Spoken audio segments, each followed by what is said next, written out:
में अमित शाह ने तोड़ दिए सारे रिकॉर्ड। बिहार में विधानसभा चुनाव है और इस चुनाव के लिए तमाम राष्ट्रीय नेता बिहार दौरे पर है। भाजपा पार्टी से, कांग्रेस पार्टी से, दोनों राष्ट्रीय पार्टी से बिहार में लगातार राष्ट्रीय नेताओं का दौरा जारी है। बिहार विधानसभा चुनाव को साधने के लिए भारतीय जनता पार्टी और कांग्रेस पार्टी दोनों ने पूरा जोर लगाया है, तो वहीं क्षेत्रीय पार्टी भी चुनावी रणनीति के तहत मैदान में उतर चुकी है।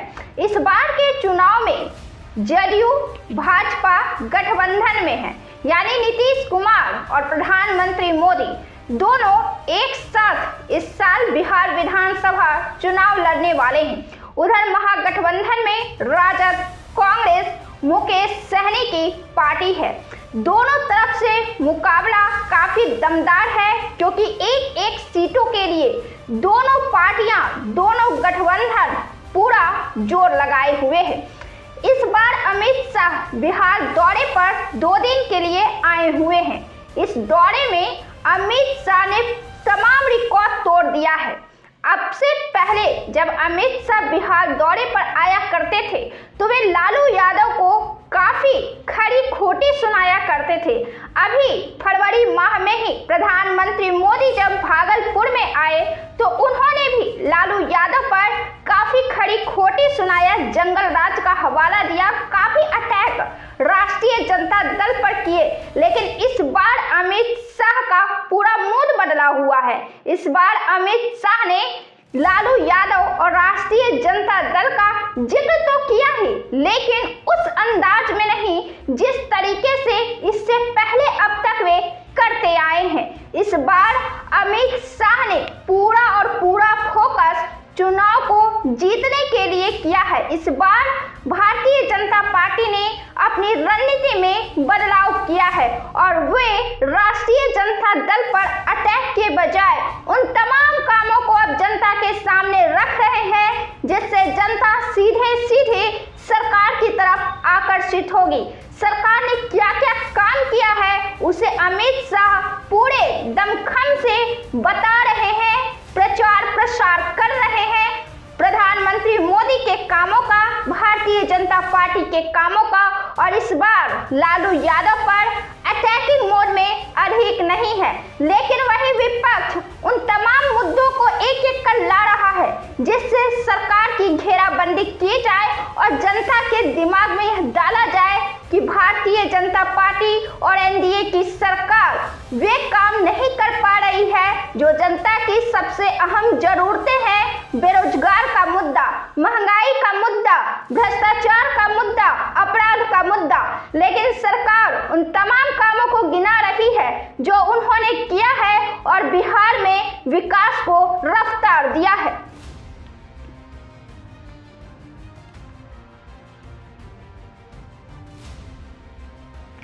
अमित शाह ने न केवल विकास के मुद्दे पर बात की है, उनकी सरकार ने ऐतिहासिक क्या क्या कार्य किए हैं वो तमाम बातें का जिक्र किया है। सांस्कृतिक कार्य कैसे किए हैं, राजनीतिक कार्य कैसे किए, इन तमाम बातों का अमित शाह ने जिक्र किया है। बिहार को कितना पैकेज मिला है, किस तरीके से बिहार बदला है, सड़क के मामलों में, संसाधन के मामलों में, इन तमाम मुद्दे पर अमित शाह ने रिकॉर्ड तोड़ भाषण दिया है, क्योंकि इससे पहले अमित शाह ने ऐसा भाषण बिहार में पहले नहीं दिया था। अमित शाह ने क्या कुछ कहा है हम आपको बताने जा रहे हैं। गोपालगंज में सीता माता का भव्य मंदिर बनेगा और इस भव्य मंदिर पूरी दुनिया देखने के लिए आएगी, जिसका जिक्र अमित शाह ने किया है। जिस तरीके से अयोध्या में राम मंदिर बना है और पूरे देश के लिए शान है, पूरी देश दुनिया से अयोध्या में राम का दर्शन करने लोग आते हैं, उसी तरीके से बिहार में भी सीता माता का दर्शन करने के लिए आएंगे और जो भी राम मंदिर आएंगे उसके बाद वे सीता माता का दर्शन करने आएंगे। इस तरीके से बिहार एक बड़ा देश दुनिया के लिए टूरिज्म बनकर उभरेगा। अमित शाह ने कहा है कि प्रधानमंत्री मोदी के कार्यकाल में ये विकास हुआ है, बल्कि सांस्कृतिक विकास और धरोहरों का भी सम्मान हुआ है। लालू प्रसाद एंड कंपनी ने अड़ंगे लगाए। अयोध्या के बाद अब सीता माता का निर्माण होने जा रहा है। उन्होंने कहा कि विक्रमशिला विश्वविद्यालय का पुनरुद्धार किया जा रहा है। बौद्ध सर्किट भी बनकर तैयार हो रहा है। मधुबनी पेंटिंग को जीआई टैग मिला है। हालांकि मधुबनी पेंटिंग को पहले ही जीआई टैग मिल चुका है। भाजपा शासित राज्यों में छठ पर्व मनाए जाएंगे। दोस्तों, बिहारी जहां जहां भी गए हैं वे अपनी संस्कृति को साथ लेकर गए हैं और अपने भगवान को, अपनी संस्कृति को, अपने पूजा पाठ को, अपनी कल्चर को हर जगह साथ लेकर गए हैं और वे मनाते हैं, उसमें जीते हैं। चाहे वे देश के किसी भी भाग में गए हो या फिर विदेश में ही क्यों न गए हो। और बिहारियों का सबसे महत्वपूर्ण पर्व छठ पूजा है जो कि मनाया ही जाता है। लेकिन सरकार ने अब इस पर्व को लेकर बड़ी पहल की है। उनका कहना है कि देश में जहां जहां भाजपा की सरकार है वहां वहां छठ पर्व बड़े ही भव्य तरीके से मनाया जाएगा। अमित शाह ने ये वायदा किया है। आपको बता दें कि अभी बिहार दिवस मनाया गया। न केवल बिहार में मनाया गया बल्कि बिहार के बाहर भी छत्तीसगढ़ में, मध्य प्रदेश में, इन 2 राज्यों में बिहार दिवस मनाया गया है। आपको यह भी बताते चले कि अमित शाह ने कहा है कि गुजरात में मिथिला महोत्सव का आयोजन हुआ था। गृह मंत्री ने कहा कि मोदी सरकार ने 4 लाख करोड़ सड़क निर्माण पर खर्च किए हैं। 1 लाख करोड़ से रेलवे का विकास, 2000 करोड़ से नए एयरपोर्ट का विकास हुआ, 13 ग्रीनफील्ड एक्सप्रेसवे बनाए गए। बिहार में 8000 करोड़ से 7 पुल बन रहे हैं। 12400 करोड़ से 4 पुलों का डीपीआर तैयार हो रहा है। महात्मा गांधी सेतु के समानांतर, भागलपुर के समानांतर पुल बनकर तैयार होने वाले हैं। मनिहारी साहेबगंज झारखंड को जोड़ने वाला पुल है। मोकामा के पास एक पुल और कोसी नदी पर फुलेट में 4 लेन पुल बना।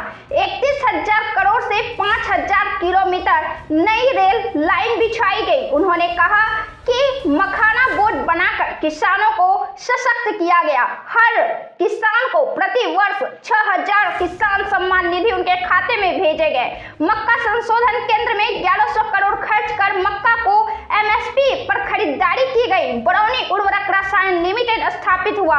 बिहार के 87 लाख किसानों को हर साल 6,000 दिए गए। 1 करोड़ 60 लाख घरों में नल से जल पहुंचाया गया। 3 करोड़ 52 लाख लोगों को 5 लाख की व्यवस्था स्वास्थ्य सुविधाएं उपलब्ध कराई गई। 1.5 करोड़ शौचालय बनाए गए। 9 करोड़ को हर माह 5 किलो अनाज दिया गया। 1 करोड़ 17 लाख बहनों को गैस सिलेंडर दिए गए। 40 लाख पक्के घर बने।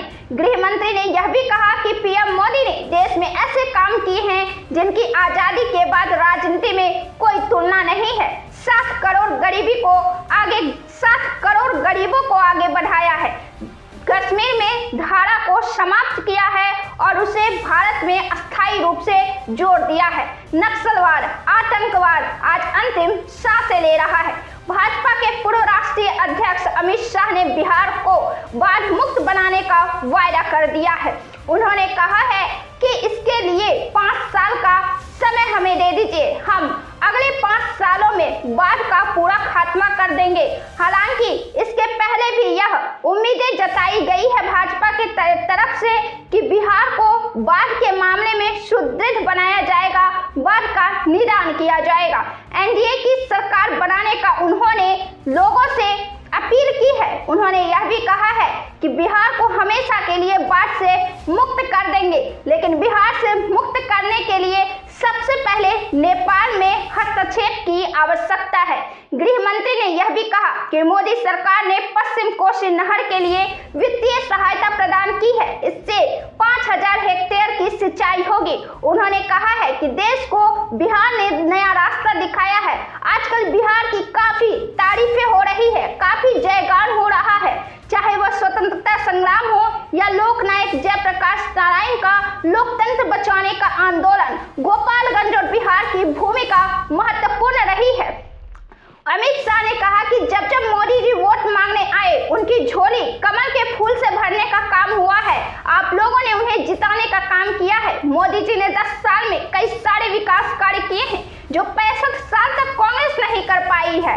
2024 से 25 के बजट में Patna Purnia expressway, Buxar Bhagalpur expressway, Bodhgaya Rajgir, Vaishali Darbhanga expressway और बक्सर में गंगा नदी पर पुल निर्माण जैसे 26,000 करोड़ की परियोजनाएं दी गई। 21,000 करोड़ से पिरपैंती बिजली घर और 11,500 करोड़ से कोसी मेची लिंक सिंचाई परियोजना की सौगात दी गई। आपको बताते चले कि भारतीय जनता पार्टी ने कांग्रेस की ही कई योजनाओं को लागू किया है, लेकिन इसमें तो कहीं कोई दो राय नहीं है कि भारतीय जनता पार्टी के शासनकाल में बिहार में सड़क अच्छी बनी है, संसाधन बेहतर हुए हैं, सड़कों का आवागमन बना है। लेकिन आज भी एक समस्या है कि आज भी रेलवे पर उसी तरीके से मजदूरों को लद कर जाना पड़ता है, जिससे खतरे होने की गंभीर आशंका होती है। विकास तो हुए हैं, इससे कहीं कोई व्यक्ति नहीं है कि विकास नहीं हुए हैं, लेकिन अब भी गरीबों को परेशानी और जिल्लत की जिंदगी ही